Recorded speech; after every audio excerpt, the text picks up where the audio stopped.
सवारी साधन चलाउँदा पनि अब हामीले एकदम जतन गरेर चलाउनुपर्छ र प्यासेन्जर कस्तो गाडी अवस्था कस्तो कन्डिसन अवस्था छ त्यो सबै एउटा प्रहरी ट्राफिकहरूले पनि नियमित हिसाबले हेरिदिनु पर्यो र हामी निकायहरूले स्थानीय निकायहरूले पनि सबैले आफ्नो ठाउँबाट कस्तो अवस्थामा छ कस्तो गाडी चढ्नुपर्छ कस्तो ड्राइभर चालक कस्तो छ भनेर हामीले सचेत हुनुपर्छ सबै। सल्यान हुँदै दाङ जाँदै गरेको बस यताबाट सबै हजुर तिहार मनाउन आएको मैतलहरू थियो होला यस्तो घटना भएको छ। ड्राइभर कता फरार भए कहाँ छन् केही थाहा छैन। त्यो ड्राइभर चाहिँ फरार भएको यतातिर भाग्दै गरेको चाहिँ हाम्रो त्यो त्रिवेणी गाउँपालिकाको एम्बुलेन्सको ड्राइभरले चाहिँ देखाएको रहेछ। यो कता यतातिर भाग्यो हो पहिलो देख्ने नै उसले चाहिँ बिरामी छोडेर फर्किने क्रममा यहाँ एक्सिडेन्ट देख्यो मान्छे चाहिँ उता भागिरहेको थियो सायद त्यो ड्राइभरै हुनुपर्छ भन्ने उसले भन्दै थियो होइन। मलाई बचाइदेऊ यो प्रभु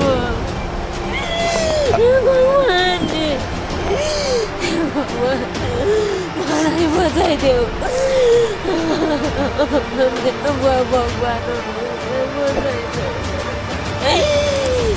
मलाई बचाइदेऊ। गभर्मेन्टले अलिकति हेरिदिनु पऱ्यो होइन। गभर्मेन्टले सक्दैन के अरे अब यो कस्तो स्थिति आइदियो भने तपाईँको जस्तो यो सडक विभागले हेर्ने बाटो होइन सडक विभागले उसको जिम्मेवारी नै मेरो हो भन्ने गर्दैन।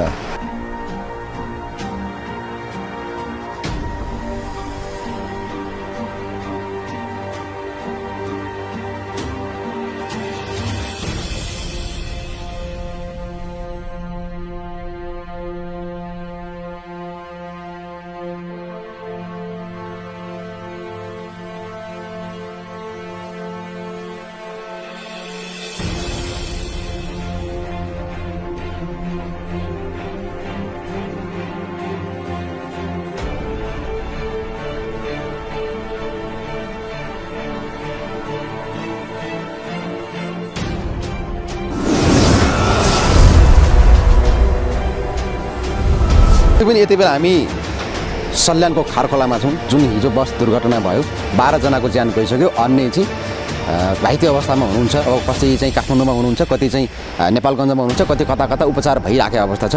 हामी यहाँको स्थलगत रिपोर्टिङ गर्दैछौँ के थियो त वास्तवमा घटना चाहिँ कसरी भयो कसको लापरवाहीले हो भनेर हामी प्रत्यक्ष फिल्डमा आएर तपाईँलाई रिपोर्टिङ गर्दैछौँ। बस चाहिँ यहाँनिर बाटो त्यस्तो अप्ठ्यारो छैन एकदम सहज छ। यहीँनिर बाटो पल्टेर यतातिर आएको छ। यो कसको लापरवाही खासै अब ओह्रालै थियो ब्रेक लाग्ने अवस्था थिएन भने अलग कुरा हुन्थ्यो त्यस्तो पनि छैन उकालो पनि छैन मजाले सजिलो बाटोमा पक्कै पनि त्यसले गर्दाखेरि राति अनिदो हुन्छ क्या अनिदो निद्रा पुगेको हुँदैन त्यसपछि बिहान गाडी चलाउनु पर्ने अवस्था हुन्छ। त्यसपछि त्यसले गर्दाखेरि अलिकति निदाउने बित्तिकै अथवा आँखा झिमिक्ने बित्तिकै त जान्छ आँखा एउटा बाटोमा ओभर स्पिड छ ड्राइभरको बढी ओभर स्पिड अनि अर्को कुरा बाटोको गुणस्तर खतम छ। तपाईँको अहिले यो आर्थिक वर्षमा पनि यो के अरे खाल्टोहरू टाल्ने चाहिँ जुन पिच गर्ने भनेर आयो अब त्यो खाल्टो पिच गर्न पिचमा त पिचले नै गर्नुपर्छ नि तर हाम्रो यहाँ के छ ढुङ्गा माटो राखिदिन्छन् भरिदिन्छन्। अब त्यो बजेट कति आउँछ र त्यो के अरे गर्नुपर्ने के हो त्यो स्थानीय न सरकारलाई थाहा हुन्छ न पब्लिकलाई थाहा हुन्छ। त्यसले गर्दाखेरि अब पानी पऱ्यो बाटोको त्यो खाल्टोमा जुन माटो र ढुङ्गा भर्छ त्यो निस्किन्छ। त्यसले गर्दाखेरि खाल्टोहरू बाटोमा तपाईँले देख्नुहुन्छ दाङसल्यानको बाटो होइन ठुल्ठुलो गाडी पनि तल छुन्छ त्यत्रो खाल्टो छ। त्यो खाल्टो बाटोको स्तर त्यो छ र गाडीको स्पिड चाहिँ फेरि सधैँ ओभरटेक गर्ने अनि अनावश्यक कम्पिटिसन त्यो छ र हिजो सुन्नुमा आएको पनि त्यो अलिकति मादक पदार्थ सेवन गरेको थियो अरे भन्ने चाहिँ सुन्नुमा आएको हो। त्यो अघिल्लो दिनदेखि नै हुनुपर्छ होइन त्यो श्रीनगरमा पनि त्यहाँको मान्छेहरूले त्यो अलिकति मादक पदार्थ सेवन गरेको थियो भन्ने चाहिँ सुन्नुमा चाहिँ आएको हो। अहिले त्यो ड्राइभर कता फरार भए कहाँ छन् केही थाहा छैन। त्यो ड्राइभर चाहिँ फरार भएको यतातिर भाग्दै गरेको चाहिँ हाम्रो त्यो त्रिवेणी गाउँपालिकाको एम्बुलेन्सको ड्राइभरले चाहिँ देखाएको रहेछ। यो कता यतातिर भाग्यो हो पहिलो देख्ने नै उसले चाहिँ बिरामी छोडेर फर्किने क्रममा यहाँ एक्सिडेन्ट देख्यो मान्छे चाहिँ उता भागिरहेको थियो सायद त्यो ड्राइभरै हुनुपर्छ भन्ने उसले भन्दै थियो होइन। मान्छे त बस पल्ट्यो मान्छे यतातिर गइरहेको ऊ चाहिँ पहिले नै के अरे गाडी दुर्घटना हुनुभन्दा अगाडि नै उसले हाम फाले जस्तो स्थिति देखिन्छ। उसले गाडी छोडिदियो त्यसपछि अनियन्त्रित भएर यता खसे गाडी। अब हिजो घटना भइसकेपछि पनि आएको थिएँ कस्तो थियो तपाईँ आउने बेलामा यता यहाँको माहौल अब त्यो हेरिसक्ने अवस्था थिएन नि त्यो त अहिले पनि देख्नुहुन्छ यस्तो छ होइन। हिजो त बिरामीहरू घाइतेको अवस्था त्यस्तो थियो। एउटा कुरा बसको पनि अब कन्डिसन यो पहाडको बाटोमा नयाँ बसहरू चाहिँ लङ रुटमा नाइट चलाउने डे चलाउने गर्छन् र के अरे जब गाडी पुरानो हुन्छ त्यस पछाडि लोकल उसमा के अरे बाटोहरूमा चलाउने गाउँतिर चलाउने चलन छ। जुन बाटोको स्तरै हुँदैन त्यो बाटोमा लोकल बस थोत्रो बस चलाउँदाखेरि स्थिति यो हुन्छ। हरेक वर्ष तपाईँको यो तिहार पछाडि जस्तो पोहोर परार पनि भयो त्यहाँ एक्सिडेन्टहरू छ्याक्कै चाडपर्वको पछाडि चाहिँ घटना घट्ने जस्तो देखिरहेको छ यहाँ। योभन्दा अगाडि पनि पोहोर त्यो एउटा यो त्रिवेणीको 6 नम्बरमै गाडी पल्टिँदाखेरि धेरै लापरवाही देखिन्छ। बाटोको पनि लापरवाही छ, यहाँको ट्राफिकले पनि जुन पैसा खाएर चाहिँ जस्तो भए पनि छोडिदिने, जस्तो ड्राइभर पनि मादक पदार्थ सेवन गरेर चलाइदिने त्यसपछि अनि बसहरू पनि चाहिँ सकिसकेका बसहरू चाहिँ थोत्रा भए बसलाई चाहिँ पाहाडमा हाल्ने, चारैतिर यो लापरवाही। अब यो कसले जिम्मा लिन त्यो? यो त तपाईँको गभर्मेन्टले मोनिटरिङ गर्नुपर्ने एउटा आवश्यक छ र यातायात व्यवसाय समितिले पनि जिम्मेवारपूर्वक होइन उनीहरूले के अरे व्यवसाय समिति जुन छ समितिहरूले पनि कस्ता गाडीहरू चाहिँ चलाउने, कुन रुटमा कस्ता गाडी चलाउने उनीहरूले निर्णय गरेर गाडी हाल्ने हो। यहाँ त के छ तपाईँको अब मेरो गाडी भयो, मेरो पहुँच मैले जहाँ हाले पनि भयो क्या। अब गाडीको कन्डिसन बाटोको कन्डिसन सबै हेर्नुपर्छ नि, त्यो त यातायात व्यवस्था समितिको ले पनि हेर्नुपर्छ र गभर्मेन्टले पनि त्यसलाई मोनिटरिङ गर्नुपर्छ। भनेपछि यो गभर्मेन्ट नै फेल भएको अवस्था हो।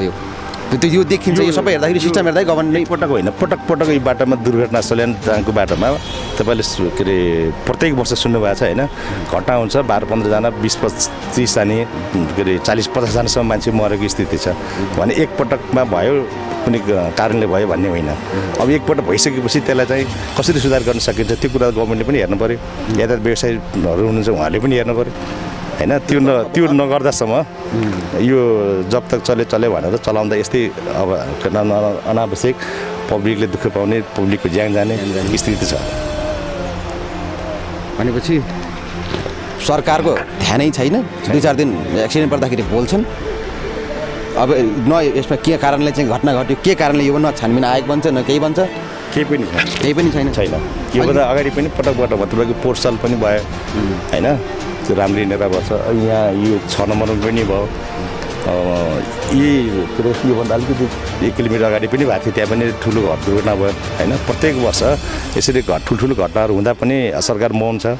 उसले चाहिँ किन दुर्घटना भइरहेछ भन्ने कुरा छानबिन गर्दैन होइन। यातायात व्यवसाय समितिले पनि किन यो दुर्घटना भइरहेछ भने उनीहरू पनि मौन छन् होइन।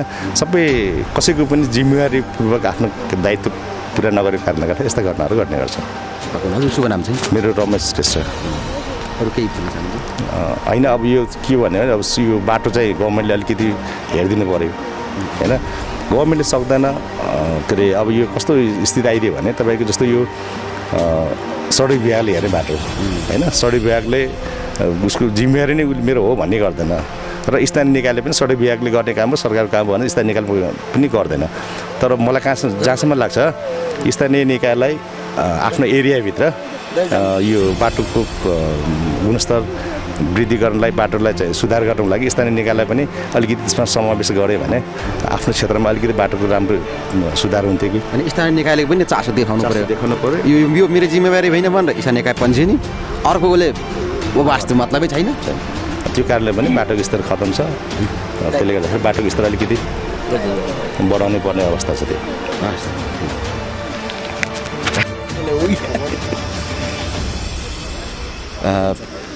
हजुरको शुभ नाम चाहिँ? मेरो छविराज शर्मा, त्रिवेणी गाउँपालिका वडा नम्बर 4 वडा अध्यक्ष। यो हिजो घटना घट्ने बेला तपाईँ हुनुहुन्थ्यो, आउनुभएको थियो? म आएको थिइनँ सर, आएको थिइनँ, म अलिक टाढै थिएँ। पनि यो दुर्घटना चाहिँ कसरी भयो होला? हेर्दाखेरि त्यस्तो अप्ठ्यारो पनि देखिन्न, यस्तो सहज राम्रो देखिन्छ बाटो पनि। यो गाडी चालककै चाहिँ लापरवाहीको कारणले यो दुर्घटना भएको हामी सुन्नमा आएको छ। जस्तो लापरवाही रक्सी खाएको कुरा पनि आयो के अब थाहा भएन हामीले। अब लापरवाही जस्तै अब ठुलो बाटो चौडा बाटो छ, अब त्यो देखाइको हिसाबले पनि हामीले अब त्यो लापरवाही ड्राइभरकै लापरवाही देखिन्छ। एक हिसाबले तपाईँ त सरकार यत्रा दुर्घटना दिन प्रतिदिन हुन्छन्, तर हाम्रो देशको सरकारले चाहिँ दुर्घटना किन हुन्छन् त, यसलाई न्यूनीकरण कसरी गर्ने भनेर चासो त देखाएको छैन। यसमा त चासो गर्नुपर्छ, सबै निकायहरूले चासो गर्नुपर्छ, यसमा सुरक्षाकर्मीहरूले पनि चासो गर्नुपर्छ। मादक पदार्थ सेवन गरेको अब चालकहरूले गाडी चलाउनुहुन्न भन्ने हामीलाई पनि अब सबैलाई जानकारी हुनुपर्छ र चेकिङ पनि अलि लापरवाही भएको छ। अब प्यासेन्जर पनि अब त्यत्तिकै पेलापेल हिसाबले राख्ने, गाडीवालाको पनि अब त्यस्तो लापरवाही भएको छ। सम्बन्धित निकायहरूले चासो गर्नुपर्छ यो विषयमा। अब सम्बन्धित निकाय त हजुर पनि सम्बन्धित निकाय जस्तो ठाउँमै हुनुहुन्छ, अब कसले चासो दिने र अब यो न्यूनीकरण गर्नलाई यो घटनाहरू घट्न नदिनलाई चाहिँ के गरिदिनु पर्ने जस्तो लाग्छ? अब हामीले सबैले चासो गर्नुपर्छ आफ्नो ठाउँबाट। अब बसहरू गाडी सबै जुनसुकै सवारी साधन चलाउँदा पनि अब हामीले एकदम जतन गरेर चलाउनुपर्छ र प्यासेन्जर कस्तो गाडी अवस्था, कस्तो कन्डिसन अवस्था छ त्यो सबै एउटा प्रहरी ट्राफिकहरूले पनि नियमित हिसाबले हेरिदिनु पऱ्यो र हामी निकायहरूले, स्थानीय निकायहरूले पनि सबैले आफ्नो ठाउँबाट कस्तो अवस्थामा छ, कस्तो गाडी चढ्नुपर्छ, कस्तो ड्राइभर चालक कस्तो छ भनेर हामीले सचेत हुनुपर्छ सबै नागरिकहरू। कतिजना यात्रु रहेछन् यो बसमा? यसमा हामीले अब 30-40 जना भनेर सुनेका छौँ। अब मैले त देखिनँ, अब अलिक टाढै थिएँ म, त्यस्तो सुन्नमा आयो। मलाई त दुःख धेरै लागेको छ। यस्ता घटनाहरू धेरै थुप्रै घटिरहेछन्। अब घटना घट्ने बेलामा चाहिँ ओहो कठै बेचारा यस्तो गर्नुपर्छ उस्तो गर्नुपर्छ भन्छौँ। पछि अर्को दिन त हामी सबै चाहे सरकारमा बसेका मान्छे हो चाहे बस चढ्ने मान्छे सबैले बिर्सिहाल्छौँ। हजुर हजुर, लापरवाही त्यो त अब सधैँ आफूले सचेत रहनुपर्छ, सबै नागरिक पनि रहनुपर्छ र सबै निकायहरू रहनुपर्छ र यात्रा गर्दा सबै अब गाडीको पनि कन्डिसन हेरेर।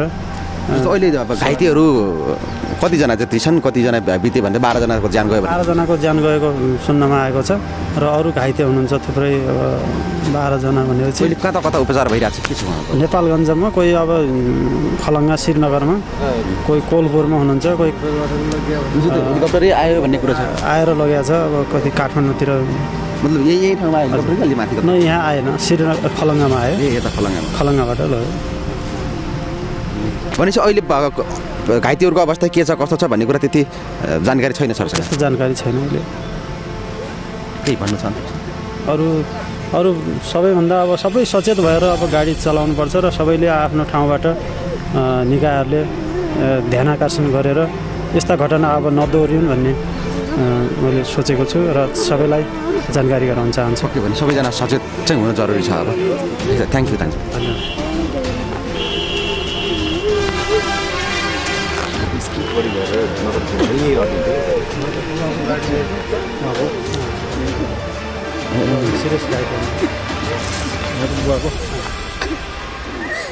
मलाई बचाइदेऊ यो प्रभु, भगवानले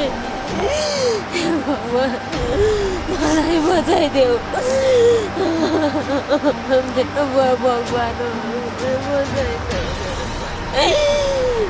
मलाई बचाइदेऊ।